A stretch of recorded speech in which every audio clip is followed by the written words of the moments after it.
Emmanuel Faux, Europe Nuit, autour du monde. Autour du monde, le regard international d'Henri Guirchoun est ce soir direction la Bulgarie, où la droite a remporté hier les élections législatives anticipées.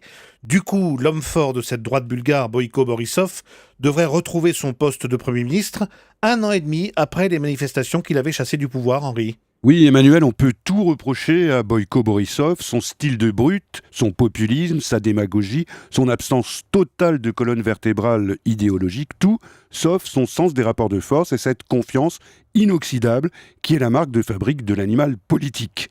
L'ancien garde du corps du dictateur communiste Zhivkov reprend les rênes, 18 mois seulement en effet, après d'immenses manifestations contre la vie chère et contre la corruption qu'il avait contraint à jeter l'éponge.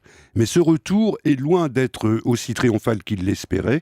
Son parti arrive en tête avec seulement 32,6% des voix, ce qui ne lui permet pas d'atteindre la majorité absolue. Il va devoir trouver des alliés. Or, avec 8 partis qui vont de l'extrême gauche communiste à l'extrême droite nationaliste, le Parlement bulgare n'a jamais été aussi fragmenté et surtout, il n'a jamais été aussi peu représentatif. Le taux de participation est le plus faible depuis que la Bulgarie est sortie du communisme, c'est-à-dire il y a près d'un quart de siècle. Alors pourquoi y a-t-il une telle désaffection des Bulgares envers leur classe politique ? Eh bien parce qu'ils ont le sentiment que ces élections ne vont rien changer, qu'elles n'ont au fond qu'une conséquence, remplacer des responsables malhonnêtes et corrompus par d'autres responsables qui seront tout aussi véreux, le tout dans une parfaite impunité.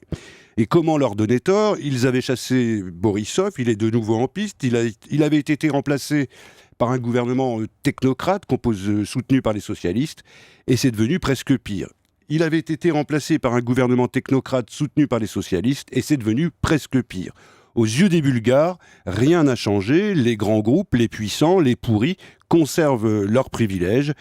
Et la Bulgarie et ses 7,5 millions d'habitants restent le pays le plus pauvre de l'Union européenne, avec 400 € de salaire moyen, une famille sur 5 en dessous du seuil de pauvreté, l'économie au ralenti, des scandales à la chaîne et une fuite massive des jeunes diplômés, ce qui n'est pas un signe de confiance. Est-ce qu'on peut penser, Henri, que le retour au pouvoir de Borisov va favoriser une plus ou moins grande stabilité politique ? Certes, il a centré sa campagne sur la promesse de rétablir l'ordre, en tablant sur son autorité, son image de dur à cuire et sa réputation d'ancien super flic du pays, même si on l'a dit autrefois assez proche de certains mafieux. Mais en Bulgarie, Emmanuel, il y a vraiment des urgences.